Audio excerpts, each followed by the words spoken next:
For privacy reasons, our videos are presented without the faces of those involved in the Ezekiel Project. We use Laura, our AI correspondent, for this purpose. The scripts for the videos, as well as the results, are manually prepared by members of the Ezekiel Project. Thank you for your understanding. Hello and welcome to today's episode. Once again, we've sent our remote viewer into the field in an attempt to shed some light on one of the most mysterious aviation disasters of our time. Before we dive in, we've given serious thought to whether the findings from this remote viewing session should be made public. After careful consideration, we've decided to share them, but not without a clear disclaimer. We want to emphasize that the information you're about to hear was obtained through the method of remote viewing. While our viewer is regarded as one of the most skilled and experienced in Europe, it's important to remember that the perceptions gathered during such sessions are subject to interpretation. Some elements may be distorted or misread, and we urge you to keep that in mind as you listen. Today's focus is on the disappearance of Flight MH370, a case that continues to baffle investigators, experts, and the world alike. First, we'll hear directly from our remote viewer, who will recount the events as experienced during the session. Following that, we'll meet again to analyze the data, especially the details that have not previously been made public or widely known. So stay with us as we explore the unknown and attempt to make sense of what may lie hidden beneath the surface of one of aviation's greatest mysteries. I break through the barrier. Suddenly, I find myself standing in the narrow aisle of a passenger aircraft. The hum of engines surrounds me, steady and deep, like the heartbeat of a mechanical leviathan. The air smells faintly of recycled plastic and warm fabric. I glance to my left and right. Rows of seated passengers fill the cabin. Most of them appear to be of East Asian origin, engaged in quiet conversations, their voices muffled by the ambient noise of flight. I turn my gaze toward the front of the plane, in the direction of travel. The aircraft has recently taken off, and several passengers are still looking out of their windows, watching as the earth beneath shrinks into miniature. Roads dissolve into fine threads, buildings blur into toy blocks, and rivers glitter like strands of quicksilver. 10 minutes pass. Two men rise from their seats with a calmness that conceals urgency. They begin moving purposefully toward the front of the aircraft. I feel compelled to follow. Their walk is deliberate, their manner unremarkable to the untrained eye, but something about them carries the weight of intention. They pass the curtain that separates the galley from the passenger cabin and enter a narrow, utilitarian space filled with small metal drawers used for storing in-flight meals and beverages. The familiar clink of aluminum and the faint smell of preheated food linger in the air. They approach a stewardess. One of the men speaks first, his tone low and controlled. They both identify themselves as agents from the Civil Aviation Security Authority. With measured precision, they present official credentials and produce a sealed document bearing the insignia of the agency. The stewardess hesitates briefly, scanning the document, and then looks up at them with widened eyes. She nods silently. They instruct her in a hushed voice. Everything they are about to disclose must be treated as confidential. The radio communications may be compromised, they explain. Surveillance is suspected. Somewhere aboard this very aircraft there may be a bomb. They haven't found it yet, nor have they identified the individual responsible. The stewardess's expression tightens. She understands the gravity of the situation. At the men's request, she radios the cockpit. A brief exchange follows. The captain agrees to allow the agents into the flight deck. Moments later, the cabin door is released with a code, a soft mechanical hiss as the lock disengages. The two men enter the cockpit. The door closes behind them, and the latch seals once more. In the dim control room of the aircraft, surrounded by glowing instruments and blinking indicators, one of the men reaches into his jacket. He pulls out a compact pistol equipped with a suppressor. Without hesitation, he raises the weapon and fires twice. The pilots slump forward, lifeless.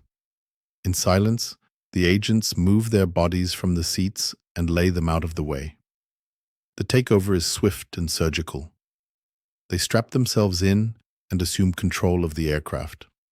Their hands move across the controls with practiced ease. These are not imposters. They are experienced pilots. They disengage from the designated flight path and begin a calculated diversion. First, they turn the plane toward the shortest possible route across the continent. The aircraft veers off course, now heading westward. As they pass over land, they gradually decrease altitude, staying beneath radar detection thresholds. Soon, they leave the land behind and soar above the open sea. Eventually, they bring the aircraft down to a terrifyingly low altitude, barely 200 feet above the water's surface. The engines are shut down. Silence swells within the cockpit as they glide like a ghost across the waves. Their hands remain steady. No words are exchanged. 18 minutes later, they begin the landing sequence. With disciplined precision, they initiate a water landing. The descent is controlled, yet the impact is brutal. The fuselage groans and shudders. Upon contact, sections of the wings shear off. The hull fractures. Seawater erupts through the seams, flooding the cabin with terrifying speed. Panic has no time to bloom. This was never meant to be survived by those left behind. But the men are prepared. Inside the cockpit, they push open a narrow window and slip through, dropping into the cold embrace of the ocean. As soon as their bodies hit the water, pressure-sensitive valves in their clothing activate. Compressed gas cartridges hiss. Inflating flotation devices conceal beneath their garments. They surface quickly, their heads bobbing like buoys in the swelling current. Time passes. Roughly 30 minutes later, a black speedboat tears across the waves toward them, its twin outboard motors roaring like wild animals. The vessel arrives in a spray of salt and foam. The men are pulled aboard. No words, no questions. The boat disappears just as fast as it came, swallowed by the vast horizon. Back on the aircraft, amidst the sinking wreckage, there remains a single item of interest, a Panasonic notebook computer, encased in a black polyester bag. It had been brought aboard by a passenger, innocently tucked away in the overhead compartment. Neither the device nor its bearer was ever meant to reach their intended destination in Beijing.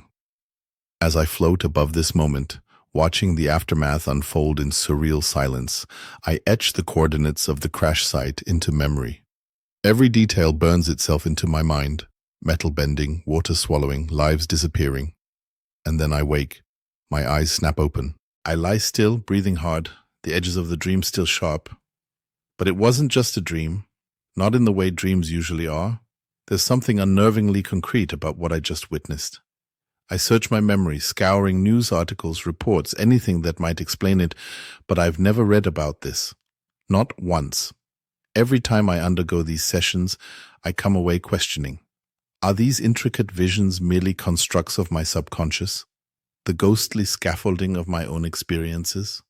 Or are they fragments, fleeting echoes, whispered across the membranes of consciousness?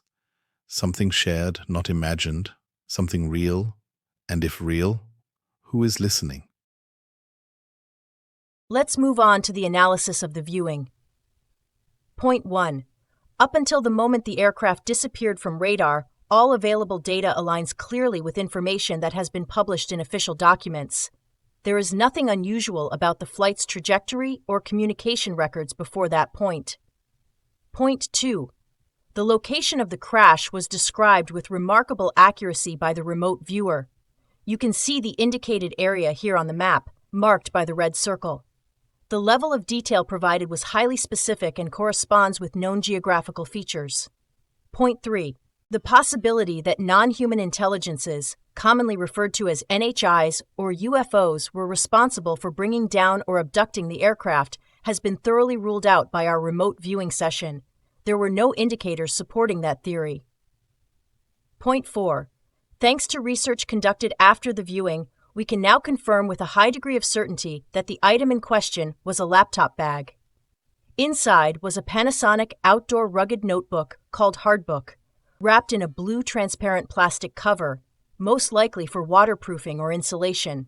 The work of the Ezekiel Project is not only incredibly time-intensive, but also not without risk for those involved. If you'd like to support our project, which has been active outside of social media since as far back as 2003, You can help simply by subscribing to this channel, giving us a thumbs up, or sharing the video with others. It costs you nothing, but it means a great deal to us. Thank you for watching. I hope to see you again next time. This is your AI correspondent, Laura from the Ezekiel Project. May peace be with you.